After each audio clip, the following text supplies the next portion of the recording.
Leonidas I was born around 540 BC and became king of the Greek city-state of Sparta. He was the son of King Anaxandridas II and the 17th ruler of the Agiad dynasty, one of Sparta's two royal families, which traced its lineage to the hero Heracles.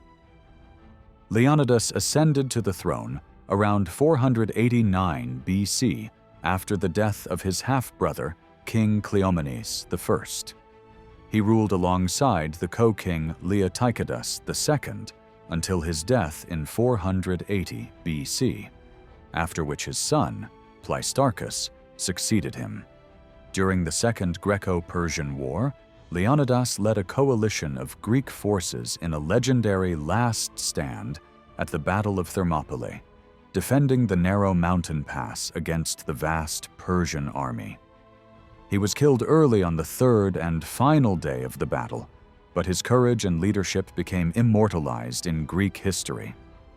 Although the Greeks were defeated at Thermopylae, Leonidas's sacrifice inspired unity among the city-states, paving the way for the Persian invaders to be expelled the following year. According to Herodotus, Leonidas's mother was both the wife and niece of King Anaxandridas II. For many years, she was unable to bear children, prompting the Spartan ephors, the 5 officials who governed under the constitution, to urge the king to take another wife. Anaxandridas refused to divorce his first wife, declaring her innocent of any fault, so the ephors allowed him to marry a second woman while keeping the first. This second wife, a descendant of the wise Chilon of Sparta, soon gave birth to a son named Cleomenes. Remarkably, about a year later, Anaxandridas' first wife also conceived and bore Dorius, followed later by Leonidas, and possibly another son, Cleombrotus. Leonidas' name means descendant of Leon, after his grandfather, but it can also be interpreted literally as son of a lion, since Leon means lion in Greek. When Anaxandridas died around 524 BC, Cleomenes succeeded him as king sometime before 516 BC. Dorius, furious at being passed over despite being older and of full Spartan lineage, left Sparta and attempted to found a colony in Africa. After this venture failed, he turned to Sicily, where he met his death in battle.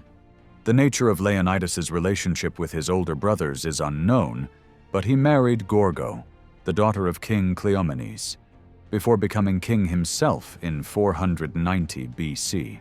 By the time of the Battle of Sparta against Argos, around 494 BC, Leonidas was already a full Spartan citizen known as a homeos and the recognized heir to the Agiad throne. When Persian envoys arrived in 492 or 491 BC demanding Spartan submission, he was among those who vehemently rejected them. His half-brother Cleomenes had by then been deposed and exiled due to claims of insanity, leaving Leonidas as the rightful ruler when the Second Persian invasion loomed. Plutarch recounts that when someone remarked to Leonidas, "Except for being king, you are no better than we are," he replied, "If I were not better than you, I would not be king." This statement reflected not arrogance, but the Spartan belief that leadership was earned through excellence. Trained in the Agog, Sparta's rigorous educational and military system, Leonidas had proven himself worthy through discipline, courage, and personal merit, much like his ambitious brother Dorius before him. In 481 BC, Leonidas was chosen to command the united Greek forces preparing to resist the massive invasion of Xerxes.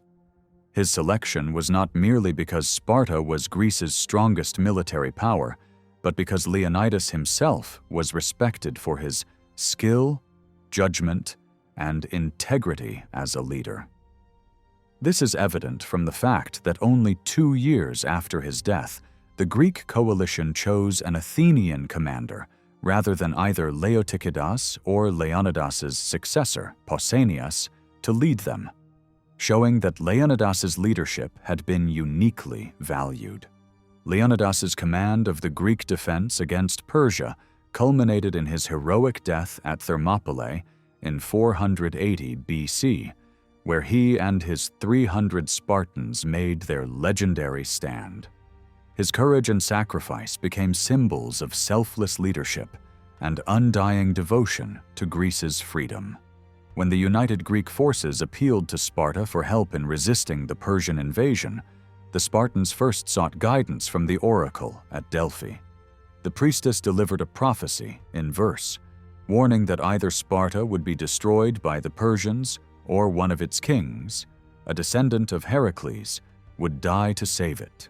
No force, the oracle said, would be able to restrain this king, for he possessed the power of Zeus and would not rest until he brought ruin to his enemy. In August 480 BC, Leonidas led his army north to confront Xerxes' invading forces at the narrow pass of Thermopylae. His initial force numbered about 1,200 men, including 300 Spartan hoplites and 900 helot attendants, and he was later joined by contingents from other Greek city-states, bringing the total to around 7,000 soldiers. Herodotus records that Sparta's contribution was small because of religious obligations. The Carneia festival and the Olympic Games were taking place at the same time, and the Spartans had sent Leonidas ahead to inspire the other Greeks to join the fight, rather than delay and risk betrayal to the Persians. Some modern historians, however, believe the limited Spartan force may also have reflected political divisions or strategic caution within Sparta itself. The combined Greek force faced an enormous Persian army advancing from the north under King Xerxes I. Herodotus claimed the Persians numbered over 2 million, though modern estimates suggest between 70,000 and 300,000. For 4 days, Xerxes hesitated, hoping the Greeks would retreat. But when they stood firm, he ordered an attack. On the 5th and 6th days, Leonidas and his men fought fiercely, repelling wave after wave of Persian assaults and killing thousands, including 2 of Xerxes' brothers, Abracomes and Hyperanthes. Even the elite Persian unit known as the Immortals failed to break through the Greek line. On the 7th day, a local Greek named Ephialtes betrayed the defenders by revealing a hidden mountain path to the Persians, allowing them to outflank the Greeks. Realizing the trap, Leonidas dismissed most of the allied troops to preserve their lives for future battles, while he and his 300 Spartans stayed behind with 700 Thespians, 400 Thebans, and 900 Helots to hold the pass. The Thespians refused to retreat, choosing instead to die alongside the Spartans under their commander, Demophilus, son of Diadromes.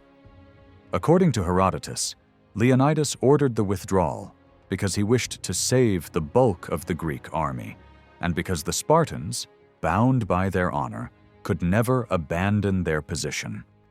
Surrounded and attacked from both front and rear, the remaining defenders fought to the death. The Thebans eventually surrendered, but all the Spartans and Thespians were killed. Leonidas himself fell in battle, and his soldiers recovered his body 4 times before being overwhelmed. Xerxes, enraged by the resistance, ordered Leonidas' head cut off and his body displayed on a stake, an act considered deeply sacrilegious by the Greeks. In the centuries that followed, Leonidas was venerated as a hero who had sacrificed himself for Greece's freedom. A hero cult dedicated to him endured in Sparta until the Roman period. Each year, the Spartans held solemn ceremonies known as the Leonidaea, honoring his memory with contests and rituals held near the theater of Sparta, where monuments to both Leonidas and the later general Pausanias stood side by side, a lasting tribute to the Spartan king who became the symbol of courage and duty.